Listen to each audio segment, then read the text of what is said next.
Bismillahirrohmanirrohim. Muhtaram azizlar, Alloh muborak Ramazon oylarida qilayotgan ibodatlaringizni qabul aylasin. Tutayotgan ro'zalarimiz maqbul bo'lsin. Gunohlarimizni Alloh kechirgan bo'lsin. Ramazon bu tarbiya oyi dedik. Ramazon bu oilalarni mustahkamlash, qarindosh urug'lik aloqasini tiklash imkoniyati deb sizlar bilan eslashdik. Va bu oyda oilani mustahkamlash imkoniyati degan fikr bilan oila muqaddasligi haqidagi turkum suhbatlarimizni qilayotgan edik. Avvalgi suhbatlarda sizlar bilan ota-ona haqida gaplashdik, aka-ukalar haqida gaplashdik. Albatta hammalarini qisqa gaplashyapmiz. Bugun esa eng suyukli a'zolari bo'lgan opa-singillar haqida ham gaplashmoqchimiz. Odatda opa-singillar bu oilaning omonati azizlar. Oilada agar qiz bola bo'lsa, bu qiz oilani omonati hisoblanadi, oilani bekasi hisoblanadi. Hatto kitoblarimizda ota bir joydan safardan kelsa, sovg'a berishni boshlasa, birinchi qizidan bersin deydi. Shuning uchun opa-singillarimiz biz uchun juda ham omonat. Alloh taolo bizlarga opa-singillarimizni tarbiyachi qilib berdi.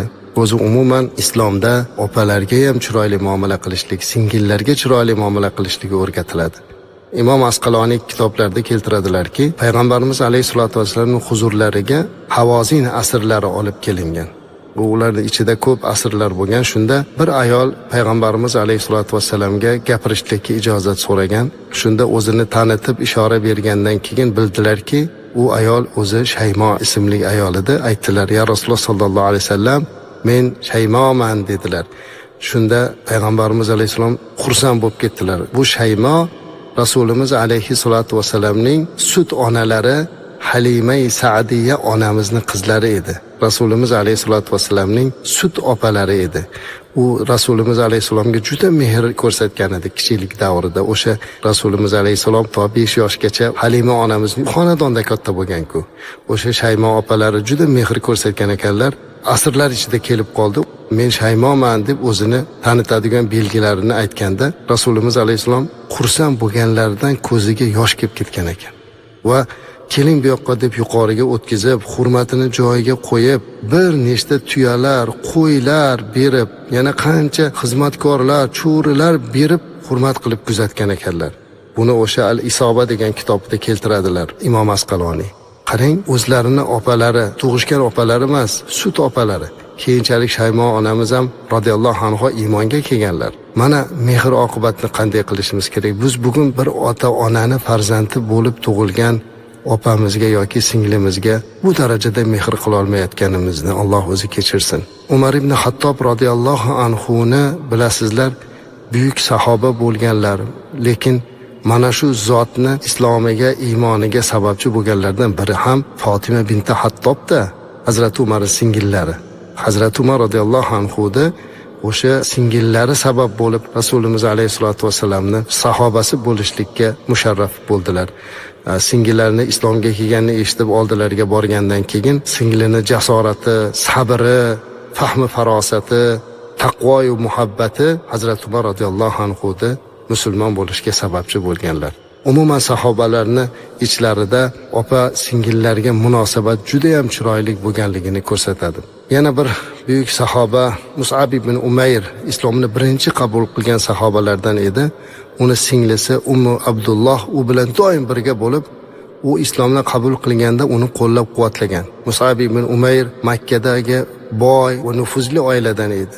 U musulmon bo'lgandan keyin oilasi uni tark etadi, biroq uni singlisi uni tashlamaydi. Akasiga g'amxo'rlik qiladi. Mus'ab ibn Umayr musulmon bo'lganda uni hamma narsadan ajratib qo'yishadi, lekin mana shu singlisi doimo uni oldiga kelib, xabar olib, u bilan birga hatto Madinaga ko'chib ketadi. Bunday voqealar juda ham ko'p azizlar.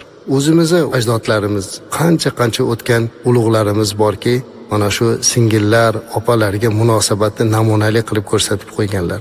Payg'ambarimiz alayhisalom aytadilarki, kimki uchta qizini yoki singlisini yaxshi tarbiya qilib, ularga mehr muhabbat ko'rsatsa, unga jannat va'da qilinadi dedilar. Imom Ahmad rivoyat qilgan.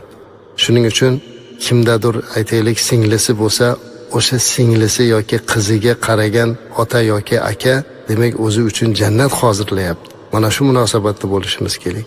va opa singillarni o'zlarini ichlarida ham aytaylik singil opasini hurmat qilishi, maslahatlarini tinglashi kerak.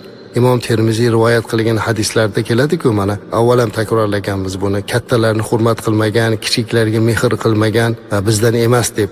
Demak, bu opa singil munosabatida ham xuddi shunday bo'ladi. Opa singillar bir xonadonda dunyoga kelib, siz bilan biz bilan birga o'sib, boshqa bir xonadonga ketadilar. Hatto sizdan xabar olishlikka imkoniyati ham bo'lmay qoladi. Chunki endi ular boshqa xonadon bekasiga aylanadi. O'zi xohlaganda sizni ko'ra olmaydi, o'zi xohlaganda sizni ziyorat qila olmaydi. Lekin siz aka yoki uka bo'lsangiz, bemalol ziyorat qilish imkoniyatiga egasiz. Shuning uchun albatta opa yoki singillarni ziyorat qilib turishligingiz, holidan xabar olib turishligingiz, mehr ko'rsatib turishligingiz lozim bo'ladi. Ularga qilinayotgan har bir ezgu yaxshiligingiz orqasidan ular sizni haqqingizga duo qilib turadi. Abu Sa'id al-Khudri radhiyallohu anhu dan rivoyat qilinadi. Rasululloh sallallohu alayhi va sallam shunday degan ekanlar: kimning 3 qizi yoki 3 opa singlisi bo'lsa, yoki bo'lmasa 2 qizi yoki 2 opa singlisi bo'lsa, ularga chiroyli muomalada bo'lsa, ular haqida Allohga taqvo qilsa, unga jannat bo'lur dedilar. Termiziy rivoyat qildi. Ha, opa singil munglig bo'ladi. Ayniqsa biron sababli turmushi buzilib ota uyiga qaytsa, juda ham ko'ngli nozik, salgina og'ir gapdan qalbi vayron bo'ladi. Turgan gapga ko'pincha kelin yoki kelinoyilar ularni yoqtirishmaydi.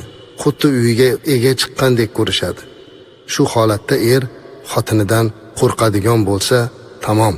Yuqoridagi hadis sharifga diqqatimizni qarataylik. Opa singliga yaxshi muomala qilish ham jannatiylikning sabablaridan biri ekan. Ular uyimdan narsa olib ketishga keladi deb aytayotgan erkak uyalsin. Aslida turmush qilsa-da, bizda ularni opa singillik haqqi bor. O'zimiz berishimiz lozim bo'lgan narsani olishmoqda xolos. Ba'zan singillarimiz, opalarimiz bizni xabar olgani kelib, biror narsani olib ketayotgan bo'lsa, ayollar malol olish kerak emas. O'zingizni farzandlaringizga qarang. Ertaga sizni qizingiz yoki sizni singlingiz ham sizni o'g'lingiz oldiga kelishligini o'ylang. Shuning uchun bu narsada singillarga go'zal muomala qilishlikni esdan chiqarmaslik kerak azizlar. Opa singillar azizlar, ular bir omonatda. Biz yuqorida aytdik, ularni chiroyli tarbiya qilib uzatgan odamga jannat vojib bo'ladi dedik.